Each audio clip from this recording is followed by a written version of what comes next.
This is problem number 4 from section 3 of chapter 15. It's asking us, a student says the following: I understand why the Fed uses expansionary policy, but I don't understand why it would ever use contractionary policy. Why would the government ever want the economy to contract? Briefly answer the student's question. The answer is pretty simple, which is inflation. So when an economy is growing really, really quickly, there's going to be pretty high inflation, right? Because everyone's becoming richer with economic growth. Typically, everyone sort of gets more money.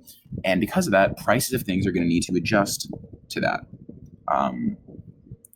so that things stay somewhat similar. Of course, you might still become richer in real terms, but anyway, inflation is always going to be correlated with economic growth. Economic growth always leads to higher inflation.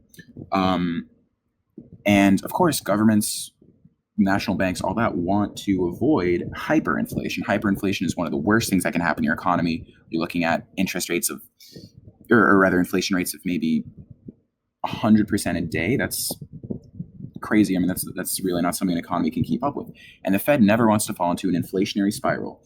And because of that, they're going to use contractionary policy. And it's not like it's putting the economy in a recession, right? It's just slowing down the growth so that it can be a little bit more controllable. And how they're going to do that is through monetary policy, in which we have interest rates here, supply, demand, quantity of money, right? Remember, if you're raising interest rates, you're going to slow down the growth of the economy. And if you're raising interest rates, you're going to lower the supply of money. So this is how and why